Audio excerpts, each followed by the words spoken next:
Kekaisaran Orang Naga. Mendengar nama ini, ekspresi Lu Ming berubah dan dia tampak serius. Selama kurun waktu ini, dia telah mencari banyak informasi di ibu kota Fengming, jadi dia secara alami mengetahui tentang kekaisaran manusia naga. Ini adalah kekaisaran yang kuat yang jauh lebih kuat dari negara Fengming. Ada banyak negara dan kekuatan di dunia mata air kuning. Negara-negara dan pasukan ini dibagi menjadi 4 tingkatan berdasarkan kekuatannya. Tingkat pertama seperti kerajaan Fengming, yang terkuat adalah Kaisar Surgawi Bintang 4 atau bahkan Kaisar Surgawi Bintang 5. Tingkat kekuatan ini adalah tingkat terendah. Tingkat kedua adalah tempat di mana terdapat Kaisar Surgawi Bintang 6 atau bahkan Kaisar Surgawi Bintang 7 puncak. Kekuatan seperti itu jauh lebih kuat daripada negara Fengming. Tingkat ketiga memiliki tuan yang tak terkalahkan. Siapakah master yang tak terkalahkan? Di alam surga, Kaisar Kekacauan Purba dan Kaisar yang abadi tidak terkalahkan. Mereka setengah langkah ke alam Dewa Bela Diri. Mereka tak terkalahkan di bawah alam Dewa Bela Diri, dan kekuatan mereka bahkan lebih kuat dari puncak Kaisar Surgawi. Inilah penguasa yang tak terkalahkan. Tidak banyak kekuatan seperti itu di dunia Yellow Springs. Tingkat keempat, yang merupakan kekuatan terkuat, adalah kekuatan dengan Dewa Bela Diri. Di permukaan, hanya ada satu kekuatan seperti ini di seluruh dunia Yellow Springs, yaitu Kekaisaran Yellow Springs, yang menduduki wilayah besar di pusat dunia Yellow Springs. Kekaisaran Mata Air Kuning memiliki dewa perang, dan jumlahnya lebih dari 1. Dia benar-benar maha kuasa dan menguasai 8 penjuru. Kekaisaran Manusia Naga adalah kekuatan tingkat kedua, dan memiliki puncak Kaisar Surgawi. Kekuatannya berkali-kali lipat lebih kuat dari kerajaan Fengming. Dan negara Fengming adalah negara kecil di dekat Kekaisaran Manusia Naga. Sekarang, ras asing sebenarnya telah memperoleh kekuatan besar di Kekaisaran Manusia Naga. Saat ini, ras asing telah meminjam kekuatan Kekaisaran Manusia Naga untuk menyapu bersih beberapa negara kecil di sekitarnya. Banyak orang di alam surga kita telah tewas di tangan ras asing. Kita baru saja melarikan diri. Kudengar komandan negara Fengming bernama Lu Ming. Kukira itu kau, jadi aku bergegas untuk melihatnya. Kata makhluk surgawi. Kalau begitu, aku khawatir suku-suku asing akan segera mengirim ahli ke Fengming. Kata Lu Ming, aku khawatir begitu. Konon, negara Fengming punya tanah terkutuk. Tidak banyak negara kecil di sekitar Kekaisaran Naga yang punya tanah terkutuk. Mereka pasti akan menjadi sasaran pihak lain. Kata makhluk surgawi. Lu Ming bergumam pada dirinya sendiri. Setelah beberapa saat, dia berkata, terlalu sayang untuk pergi sekarang.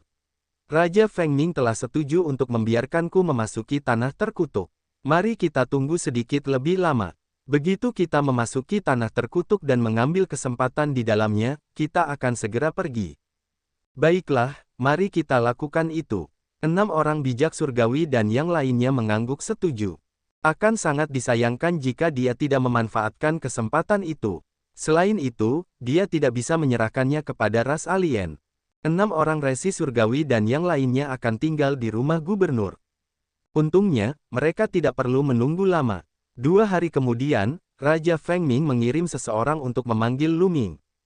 Lu Ming membawa 6 orang bijak dan sisanya ke istana. Siapa mereka? Raja Fengming memandang dengan rasa ingin tahu ke arah 6 orang suci surgawi dan yang lainnya.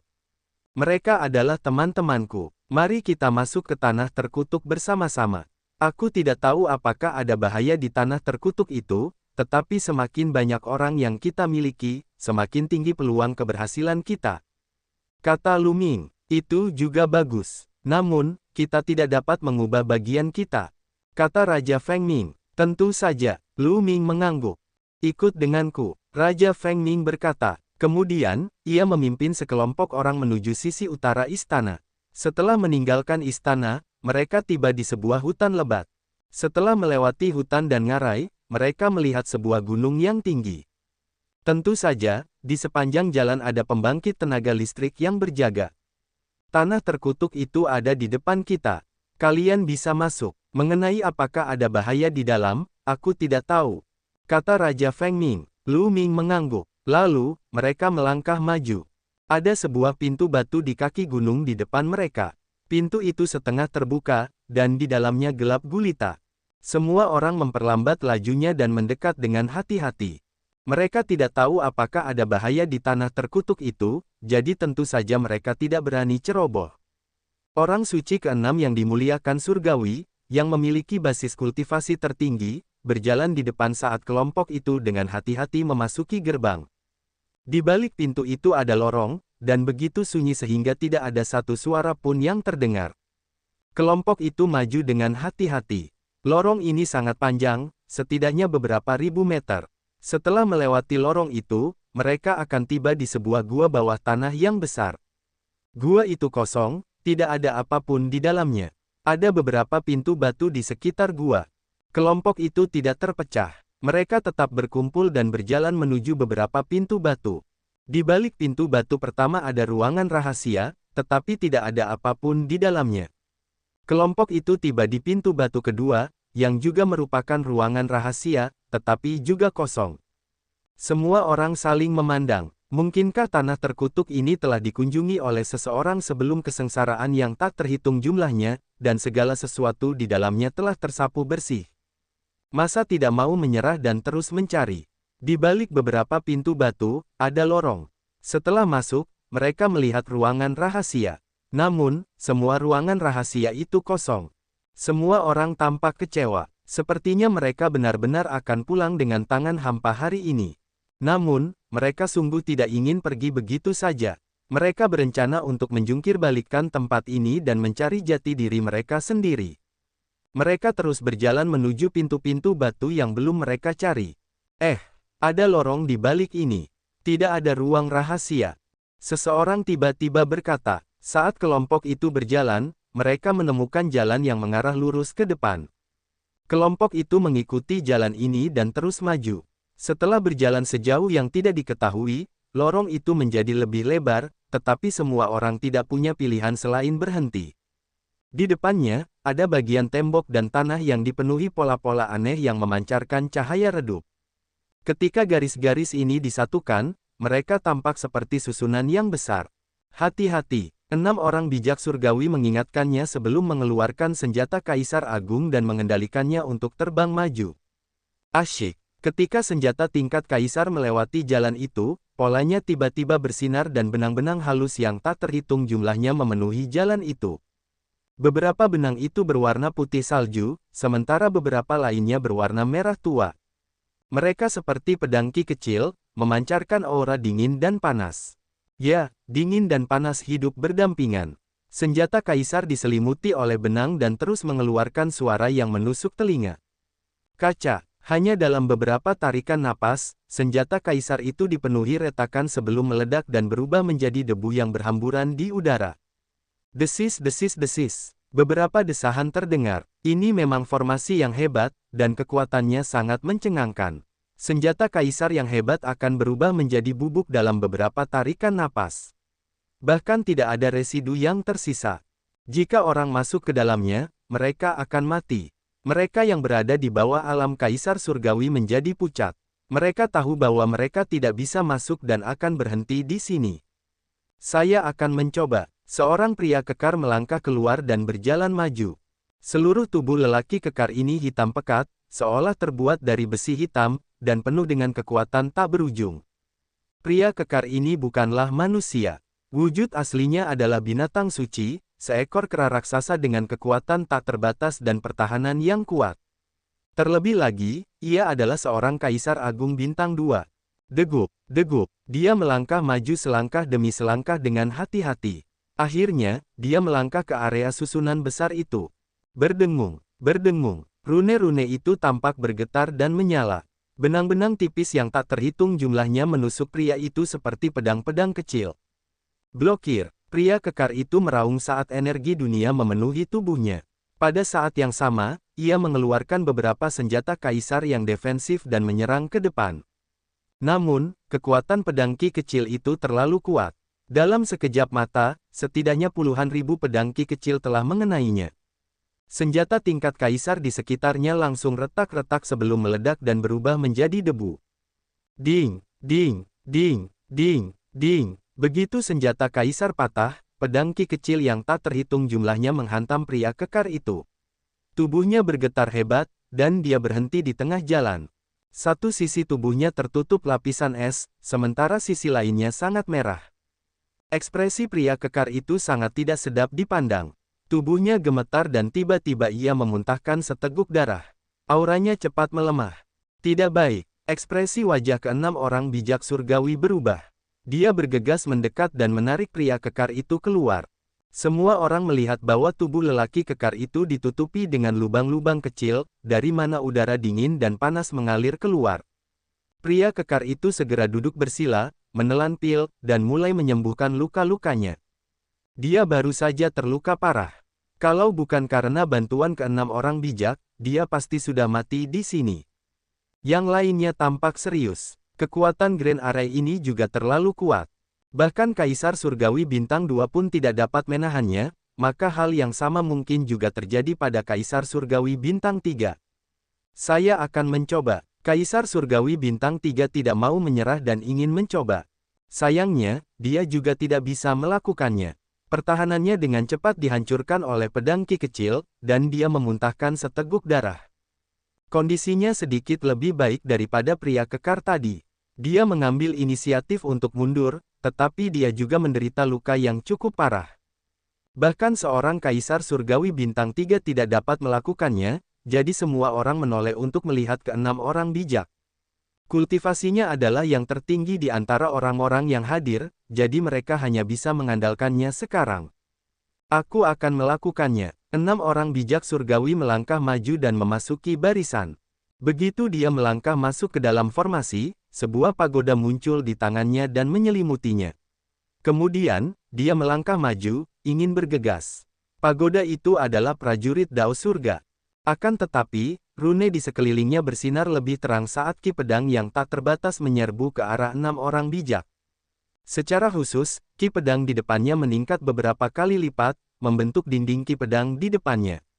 Ding, ding, ding. Pedang Ki menyerang prajurit Dao Surga dengan ganas dan menyebabkannya bergetar hebat.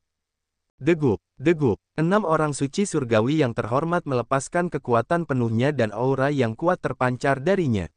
Sambil mengendalikan prajurit Dao Surgawi, dia melangkah maju dengan sekuat tenaga. Namun, setiap langkah sangatlah sulit. Setelah beberapa menit, 6 orang bijak surgawi hanya maju kurang dari 10 meter. Orang harus tahu bahwa bagian dengan formasi ini panjangnya beberapa ratus meter. Suara tabrakan itu semakin lama semakin keras, dan para prajurit Dao Surga juga mulai bergetar semakin hebat. Percikan api beterbangan ke segala arah, dan suara yang memekakkan telinga datang dari prajurit Dao Surga. Raut wajah 6 orang bijak surgawi berubah drastis.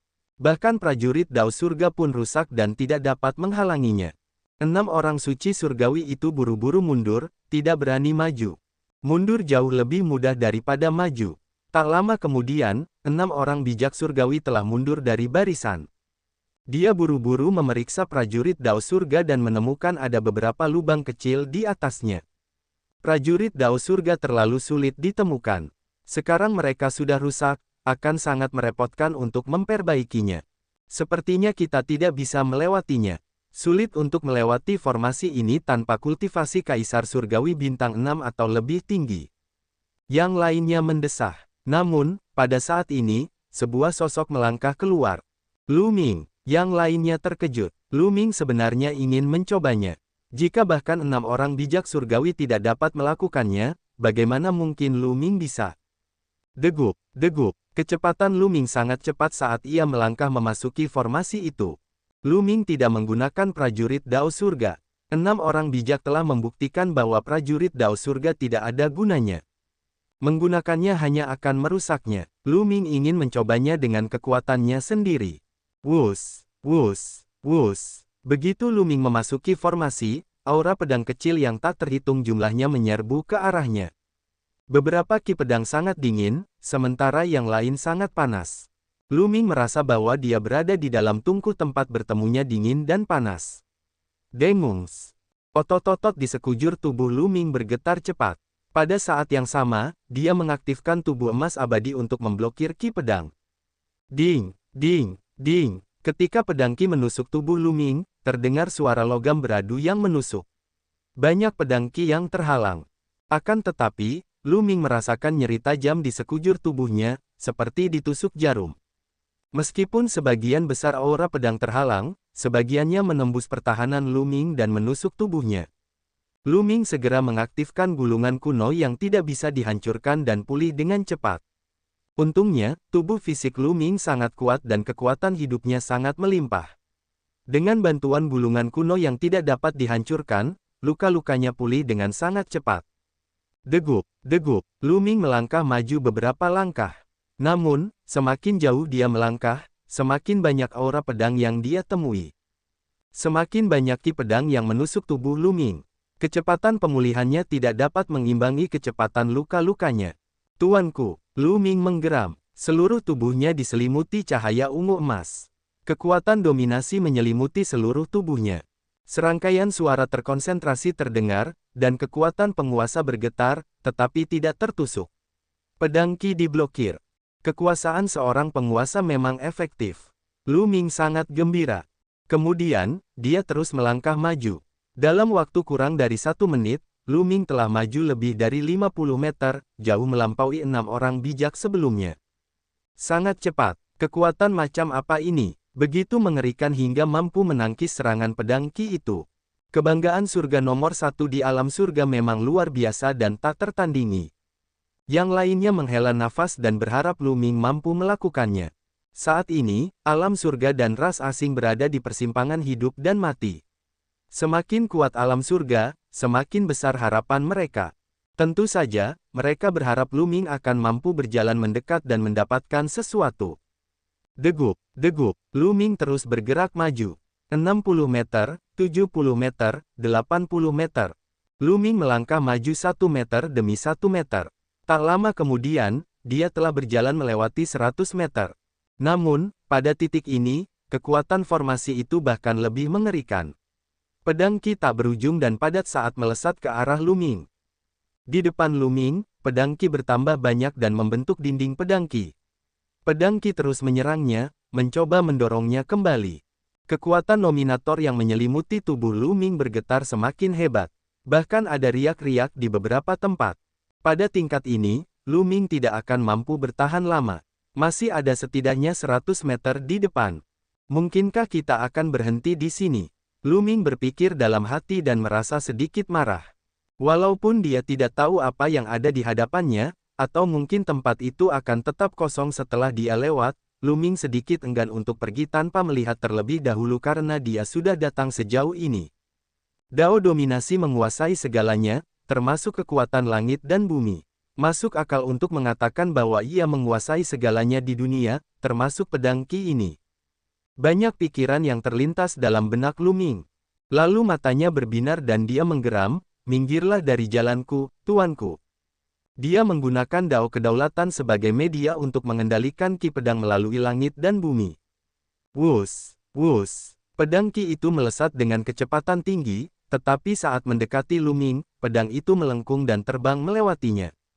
Efektif, sangat efektif. Lu Ming sangat gembira. Dia kemudian fokus mengendalikan cara mendominasi dan aura pedang. Sungguh, saat pedang Qi mendekati Lu Ming, pedang itu akan melengkung dan terbang melewatinya. Lu Ming meningkatkan kecepatannya dan melaju maju.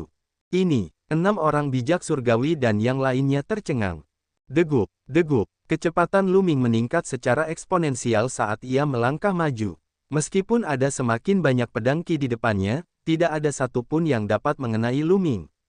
Tak lama kemudian, Lu Ming telah melintasi jarak lebih dari 100 meter dan melewati formasi tersebut. Dao seorang penguasa benar-benar mendalam.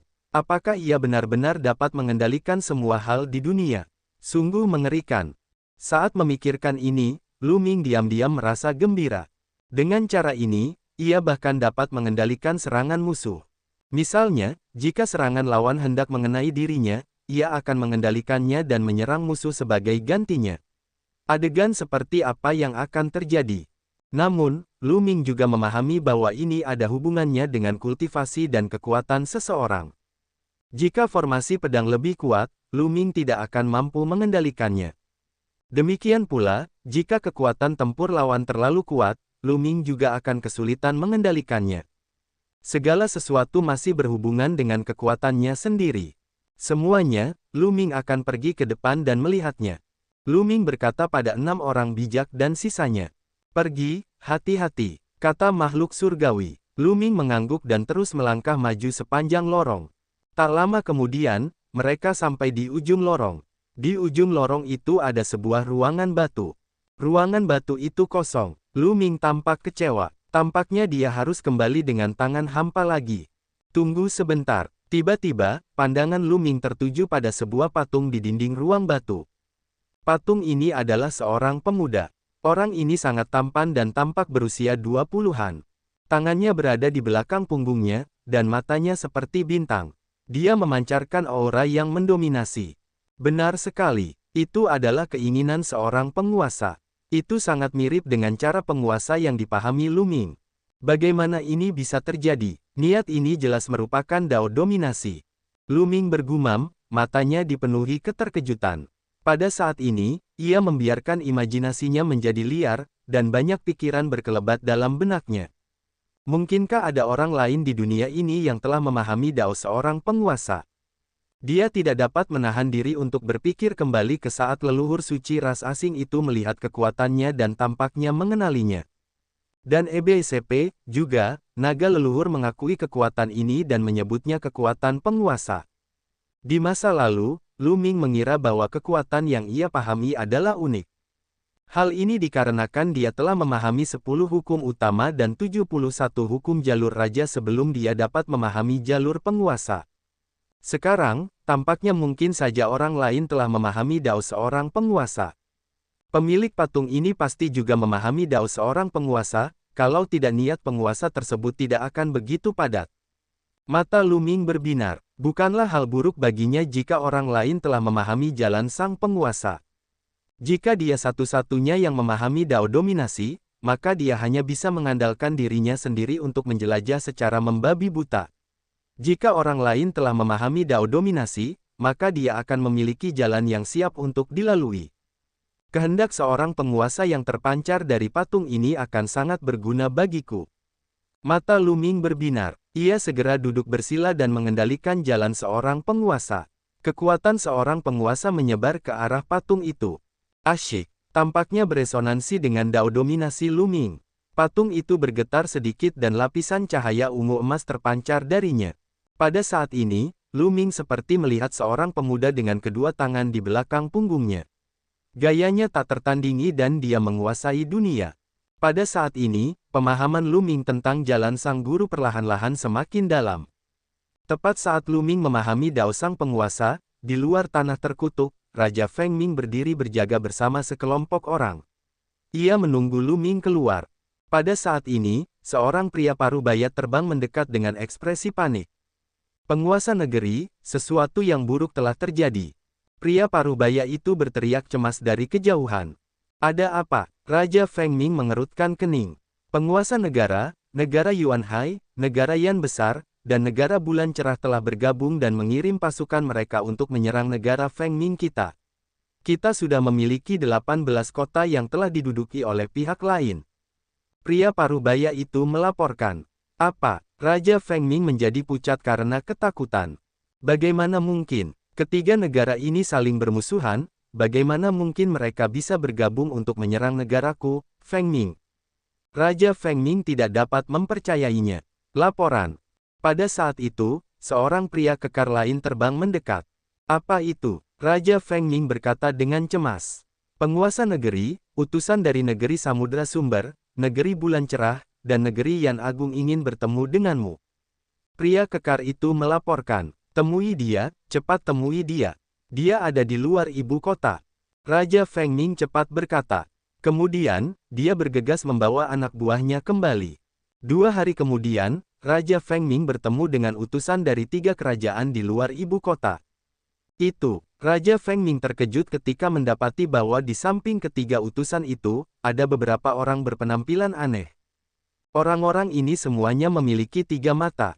Kalau saja Lu Ming ada di sini, sekilas dia akan tahu bahwa orang-orang ini berasal dari ras dewa jahat. Para utusan dari bangsa lain semuanya diikuti oleh orang-orang dari suku dewa jahat. Selanjutnya, ada seorang kaisar surgawi bintang 4 dari suku Dewa Jahat di samping setiap utusan. Semuanya, aku bertanya-tanya mengapa kalian semua ingin bergabung untuk menyerang negara Feng Mingku. Tanya Raja Feng Ming. Secara khusus, negara bulan terang, yang memiliki hubungan baik dengan negara Feng Ming, datang untuk menyerang negara Feng Ming, yang membuatnya bingung. Kami hanya mengikuti perintah, kata utusan dari negeri bulan terang. Mengikuti perintah, Raja Feng Ming terkejut. Benar sekali, seorang penguasa dari Kekaisaran Manusia Naga telah memerintahkan tanah terkutuk Kerajaan Feng Ming untuk mengizinkan orang luar ini memasuki tanah terkutuk itu. Utusan dari kerajaan Mingyue menunjuk ras dewa jahat dan berkata, "Orang luar, dia orang dari surga." Hati Raja Feng Ming tergerak saat dia mengerti. Pasti ada orang-orang dari seberang surga yang dianggap berharga oleh petinggi Kekaisaran Manusia Naga atau telah bekerja sama dengan mereka untuk memasuki tanah terkutuk dan memperoleh harta karun di dalamnya. Sama seperti kerjasama antara dia dan Lu Ming, utusan, saya khawatir kalian sudah terlambat. Seseorang telah memasuki tanah terkutuk. Dijelaskan Raja Feng Ming. Seseorang masuk. Siapa dia? Seperti apa rupanya? Seorang anggota ras dewa jahat berambut ungu bertanya. Dia adalah anggota ras kerajaan dari ras dewa jahat. Faktanya, jumlah klan kerajaan asing yang datang ke Gunung Nether kali ini relatif besar. Nama orang itu adalah Lu Ming. Penguasa negara Feng Ming menggambarkan nama dan penampilan Lu Ming. Lu Ming, ini Lu Ming. Jadi itu Lu Ming. Bagus sekali. Leluhur dewa telah memberikan perintah untuk membunuh Lu Ming. Ming tanpa ampun. Beberapa orang asing berbicara satu demi satu, dan ketiga mata mereka bersinar dengan cahaya dingin. Kau, bawa kami ke tanah terkutuk. Kalau tidak, negara Feng Ming akan hancur. Kata salah satu anggota ras dewa jahat. Ya, aku akan mengantarmu ke sana sekarang. Jangan khawatir. Raja Feng Ming buru-buru mengangguk. Dia tidak punya pilihan lain, pihak lain dikirim oleh Kekaisaran Manusia Naga dan dia tidak berani untuk tidak patuh. Ada ahli di puncak tahap transformasi kehampaan yang menjaga Kekaisaran Naga. Adapun mereka yang berada di tahap transformasi kehampaan tingkat keempat dan di atasnya, jumlahnya bahkan lebih banyak. Dia adalah satu-satunya seniman bela diri tahap transformasi kehampaan tingkat keempat di negara Feng Ming. Jika dia melawan Kekaisaran Naga, hanya kematian yang menunggunya. Lu Ming, jangan salahkan aku karena mengabaikanmu. Kamu hanya bisa menyalahkan nasib burukmu karena menyinggung seseorang yang seharusnya tidak kamu hina. Raja Feng Ming berkata dengan canggung. Setelah itu, dia membawa utusan dari kerajaan lain dan para ahli dari suku Dewa Jahat menuju tanah terkutuk. Tak lama kemudian, mereka tiba di luar tanah terkutuk itu. Apakah ada bahaya di tanah terkutuk ini? Anggota kerajaan dari suku Dewa Jahat bertanya. Saya tidak tahu tentang ini. Raja Feng Ming menggelengkan kepalanya. Dia tidak yakin tentang hal ini. Tidak ada catatan tentang ini dalam catatan kuno. Umumnya, tanah terkutuk itu berbahaya. Saya sarankan kita berjaga di luar dan biarkan Lu Ming mengambil risiko di dalam untuk membantu kita membersihkan jalan. Lebih baik dia mati di dalam. Jika dia tidak mati dan keluar dengan kesempatan, itu akan bermanfaat bagi kita. Bagaimana menurutmu? Kata salah satu anggota ras dewa jahat. Bagus, itu hebat. Lu Ming mendapat beberapa peluang dan tampil dengan semangat tinggi. Aku ingin tahu seperti apa ekspresinya saat mengetahui bahwa dia adalah Oriole di belakangnya. Hahaha, beberapa anggota ras dewa jahat mulai tertawa. Semua orang, selain Lu Ming, ada beberapa orang lainnya. Salah satunya adalah seorang ahli di tingkat keempat dari tahap transformasi kehampaan. Mengapa kita tidak? Raja Feng Ming memutar matanya dan menawarkan sebuah konspirasi. Bagus, hahaha. Para anggota suku Dewa Jahat tertawa setelah mendengar ini. Lu Ming tidak tahu apa-apa tentang dunia luar. Dia sepenuhnya fokus untuk memahami jalan sang penguasa. Dalam sekejap mata, setengah bulan telah berlalu, dan Lu Ming merasa telah memperoleh banyak hal.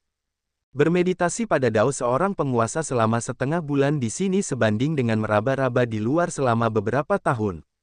Biarlah 6 orang bijak surgawi dan yang lainnya mengetahuinya. Aku mungkin masih butuh waktu untuk memahaminya. Lu Ming merenung. Meskipun dia tidak mendapatkan apapun di sini, bagi Lu Ming, tidak ada yang lebih berguna daripada patung ini. Ini kesempatannya. Ketika Luming kembali ke tepi formasi, dia menyadari bahwa 6 orang bijak dan yang lainnya masih ada di sana. Luming menjelaskan situasi di dalam. Luming, pergilah dan berkultivasi. Aku akan menunggumu di sini. Sementara kamu di sini, aku akan melihat-lihat tempat lain dan mencari. Kata makhluk surgawi. Mereka belum menyelidiki secara menyeluruh tanah terkutuk itu sebelumnya. Saat Luming menyendiri, mereka dapat melakukan pencarian menyeluruh. Terima kasih banyak, senior. Luming mengangguk dan kembali ke patung untuk melanjutkan pemahamannya tentang jalan sang guru. Waktu berlalu dengan cepat, dan 3 bulan telah berlalu. Pemahaman Luming terhadap jalan guru telah meningkat pesat. Luming merasa bahwa selama dia memiliki cukup sumber daya, dia akan mampu menerobos dan mencapai Kaisar Agung Bintang 4. Luming berencana untuk mencari tempat untuk menerobos setelah dia keluar. Sayangnya, keinginan penguasa pada patung ini terbatas. Aku sudah memahami sebagian besarnya. Luming mendesah. Dan EBCP, ia merasa bahwa meskipun ia terus mempelajarinya, ia tidak akan dapat membuat banyak perbedaan. Kaca. Pada saat itu, sebuah retakan tiba-tiba muncul pada patung itu. Retakannya sangat tipis pada awalnya, tetapi dengan cepat menjadi lebih panjang dan besar. Pada akhirnya, retakannya seperti jaring laba-laba, yang menutupi patung itu dengan rapat. Wah! Pada akhirnya, seluruh patung itu meledak dan berubah menjadi abu. Luming tercengang. Apa yang sedang terjadi? Mungkinkah jika dia sepenuhnya memahami kehendak penguasa pada patung itu akan runtuh? Ini adalah satu-satunya penjelasan yang masuk akal. Kalau tidak, Luming benar-benar tidak bisa memahaminya. Itu, saat patung itu meledak, aroma harum yang kuat memenuhi udara. Luming menemukan bahwa ada sebuah lubang di bawah patung itu. Ada sebuah tanaman di dalam lubang itu. Tanaman itu gundul dan tidak berdaun. Ia hanya memiliki batang pohon, dan pada batang pohon itu tergantung buah berwarna merah terang. Buahnya bening dan berkilau seperti harta karun. Buah itu mengeluarkan aroma obat yang kuat. Buah apa ini? Kaya banget sama saripati kehidupan. Luming mencoba mengenalinya tetapi dia tidak dapat mengenali tanaman apa ini. Dia telah bersentuhan dengan semua jenis ramuan roh, ramuan suci, dan ramuan kaisar, tetapi tidak ada catatan seperti itu. Namun, saripati kehidupan dalam buah ini sungguh sangat kaya. Begitu kayanya hingga mengejutkan. Jika aku memurnikan buah ini, aku khawatir aku bisa membuat terobosan dalam tubuh fisikku. Luming punya pikiran dalam benaknya. Saat memikirkan ini, matanya berbinar. Jika dia bisa membuat terobosan lain dalam tubuhnya dan mengolah teknik misterius 7 dewa hingga pertengahan level ke-6, dia akan mampu menekan Kaisar Surgawi Bintang 4 biasa dengan kekuatan fisiknya sendiri. Dia bahkan akan mampu melawan tahap transformasi kehampaan level ke-4 di Gunung Dunia Bawah. Dengan dao seorang penguasa, kekuatan tempurnya akan meningkat drastis. Menyaring, Luming mengambil keputusan cepat dan berjalan mendekat.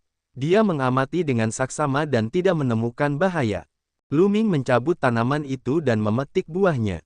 Ia menanam akarnya di dunianya sendiri yang kecil. Luming duduk bersila, memegang buah itu dan mengamatinya sebentar. Buah itu seukuran kepalan tangan, dan penuh dengan saripati kehidupan. Luming menggertakkan giginya dan menelan buah itu dalam satu gigitan. Ledakan. Saat buah itu memasuki tubuh Luming, itu seperti letusan gunung berapi. Gelombang energi yang membakar meletus dan menyerbu anggota tubuh dan tulang Luming. Sungguh jumlah energi yang mengejutkan. Bagus, bagus. Luming tidak terkejut. Sebaliknya, dia senang. Sekarang, tubuh fisiknya setara dengan alam Kaisar Surgawi. Terlalu sulit untuk ditembus. Kita harus tahu bahwa begitu tubuh fisiknya berhasil menembus, ia harus melewati beberapa tingkatan. Jumlah energi yang dibutuhkan terlalu banyak, begitu banyak hingga mengejutkan. Makin banyak energi yang terkandung dalam buah tersebut, makin yakin pula ia akan berhasil menembus rintangan. Ledakan, ledakan, ledakan. Buah merah menyala itu meledak dalam tubuh Luming seperti gunung berapi, berubah menjadi gelombang yang menyerbu anggota tubuh dan tulangnya. Tubuh fisik Luming seolah-olah terbungkus dalam lava yang tak berujung dan akan mencair. Gelombang rasa sakit menyebar ke seluruh tubuhnya. Energi yang terkandung dalam buah merah menyala itu benar-benar mengejutkan. Bahkan dengan tubuh fisik Luming saat ini, dia tidak dapat menahannya dan hampir hancur berkeping-keping. Gulungan kuno yang tidak bisa dihancurkan, kekuatan seorang penguasa. Lu Ming menggeram sambil mengedarkan gulungan kuno yang tidak bisa dihancurkan untuk menyembuhkan luka-lukanya. Pada saat yang sama, ia mengedarkan dao penguasanya. Jalan menuju dominasi adalah dengan mendominasi segalanya. Lu Ming mencoba mendominasi energi dan mengendalikannya dari sana. Itu memang berguna. Di bawah jalur seorang penguasa, energinya menjadi jauh lebih jinak. Kemudian, Lu Ming mengedarkan teknik 7 dewa yang misterius. Otot, tulang, dan tulangnya bergetar 10 miliar kali per detik untuk memurnikan energi. Suara mendesing. Aliran energi bagaikan air sungai yang mengalir ke dalam tubuh Lu Ming. Dengan setiap getaran, energi yang tak terbatas digunakan dan dimurnikan. Energi itu meresap ke dalam otot, tulang, dan tulang Lu Ming, memperkuat tubuhnya. Tubuh fisik Lu Ming membaik dengan cepat. Itu adalah kecepatan yang sesungguhnya, jauh lebih cepat daripada saat dia berkultivasi di kolam Saripati Naga di Sarang Zulong. Energi Sarang Zulong relatif ringan. Namun, energi buah ini sangat dahsyat. Untungnya, itu adalah Lu Ming. Jika orang lain menelan seluruh buah itu, mereka akan meledak dan mati. Akan tetapi, kondisi mengamuk itu membawa perbaikan cepat pada tubuh fisiknya. Sempurna, sempurnakan, sempurnakan. Lu Ming mengerahkan seluruh tenaganya untuk menyempurnakannya. Tak lama kemudian, sebulan telah berlalu. Boom! Sebelum energi dari buah itu sepenuhnya dimurnikan, tubuh Lu Ming bergetar bagaikan guntur. Dia telah berhasil menerobos. Tubuh fisiknya telah menembus ke tengah tahap ke-6 dari keterampilan misterius 7 dewa. Sekarang, kekuatan fisik Lu Ming saja sudah cukup untuk mengalahkan Kaisar Surgawi Bintang 4. Kekuatan tempurnya telah meningkat pesat. Masih ada sedikit energi yang tersisa di tubuhnya. Lu Ming terus menjalankan teknik misterius 7 dewa untuk memurnikan semua energi yang tersisa. Energi yang tersisa secara alami tidak cukup bagi tubuh fisik Lu Ming untuk terus menerobos, tetapi dapat dikonsolidasikan. Beberapa hari kemudian, Lu Ming memurnikan semua energinya dan mengakhiri kultivasinya. Lu Ming memperlihatkan senyum di wajahnya. Lu Ming telah mendapatkan banyak hal dari perjalanan ke tanah terkutuk ini.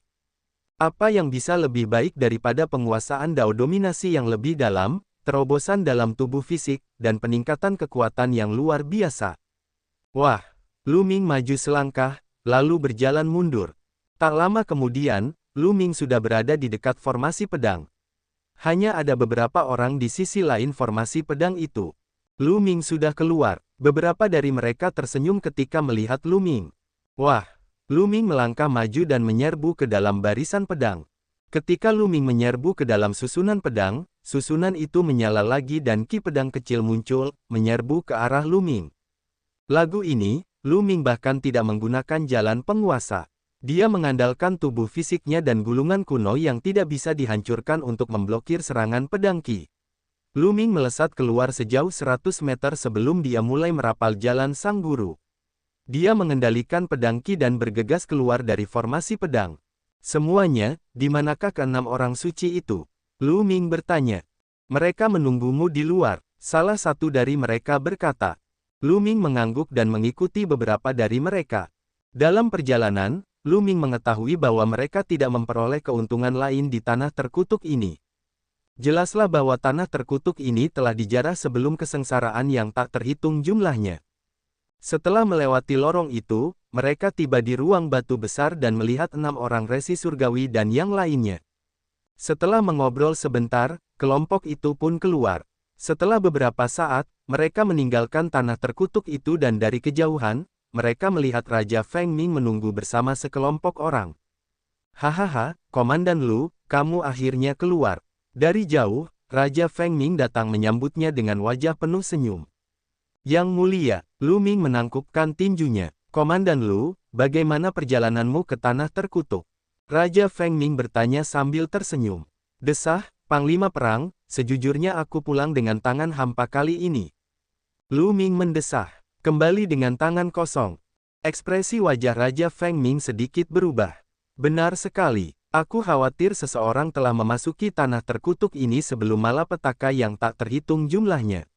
Jika Anda tidak percaya padaku, tuanku, Lu Ming dapat bersumpah. Kata Lu Ming, hahaha, sumpah apa? Tentu saja aku percaya pada komandan. Ayo kita kembali dan sambut kau kembali. Saudara Dao ini, kumohon. Raja Feng Ming tertawa dan mengulurkan tangannya untuk mengundang 6 orang suci surgawi. 6 orang bijak surgawi tidak berjaga. Asyik.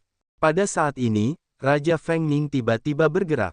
Sebuah pedang tempur muncul di telapak tangannya dan dia menusukkannya ke arah 6 orang bijak. Pada jarak sedekat itu, ke-6 orang bijak surgawi itu sama sekali tidak siap. Ia tidak pernah menyangka bahwa Raja Feng Ming akan tiba-tiba menyerangnya. Sudah terlambat baginya untuk menghindar. Aduh, pedang panjang itu telah menembus jantung 6 orang dewa suci surgawi. Mengaung. 6 orang resi surgawi meraung dan memukul dengan kedua telapak tangannya. Raja Feng Ming menghunus pedangnya dan mundur. Santo ke-6 yang sangat dihormati di surga jatuh ke tanah dan memuntahkan darah. Dia terluka parah. Lu Ming dan yang lainnya terkejut dengan situasi yang tiba-tiba ini. Mereka bergerak cepat dan mengepung Sein ke-6. Mengapa kau melakukan ini? Lu Ming menatap penguasa negara Feng Ming dengan dingin. Untuk menyingkirkanmu, tentu saja. Orang yang berbicara bukanlah penguasa negara Feng Ming, tetapi orang lain. Wus! Di sekelilingnya, sosok-sosok berkelebat dan muncul satu demi satu. Itu suku dewa jahat. Orang-orang lain di alam surga gempar. Itu memang suku dewa jahat. Lu Ming menyipitkan matanya. Ketika dia melihat ras dewa jahat, dia mengerti segalanya. Suku dewa jahat pasti sudah tiba setelah mereka masuk dan Raja Feng Ming pasti langsung menyerah. Dia pasti berpura-pura berbicara dengan Lu Ming dan yang lainnya untuk melancarkan serangan diam-diam. Ini karena, menurut pengetahuan Kaisar Feng Ming, ke-6 orang bijak itu merupakan ancaman. Itulah sebabnya dia melancarkan serangan diam-diam dan menghabisi ke-6 orang bijak itu terlebih dahulu. Paling tidak, dia harus melukai mereka dengan parah. Dengan cara ini, Lu Ming dan yang lainnya akan seperti kura-kura dalam toples. Lu Ming, leluhur dewa telah memerintahkan kami untuk membunuhmu tanpa ampun. Kau bisa pergi dengan tenang. Hahaha, setelah membunuhmu, kita akan dihargai oleh leluhur dewa. Lu Ming, kematianmu sepadan. Para anggota suku dewa jahat tertawa. Kau pikir kau bisa membunuhku? Lu Ming berkata dengan dingin. Oh, kau ingin orang lain menyelamatkanmu. Sudah kubilang, jangan pernah berpikir tentang itu. Bawahanmu yang tidak berguna semuanya ada di sini. Salah satu dari mereka mencibir dan dengan lambaian tangannya, beberapa kepala jatuh ke tanah. Liao Min, Wu Fan. Mata Lu Ming memerah saat melihat kepala-kepala itu, dan niat membunuh yang dingin terpancar darinya. Liao Min, Wu Fan. Mereka semua adalah pengawal Lu Ming. Mereka telah mengikuti Lu Ming sejak awal dan tidak mengkhianatinya. Namun, mereka dibunuh oleh pihak lain. Dia sangat marah. Hari ini, kalian semua akan mati. Suara Lu Ming sangat dingin. Akhirnya, dia menatap Raja Feng Ming dan berkata, negara Feng Mingmu akan hancur.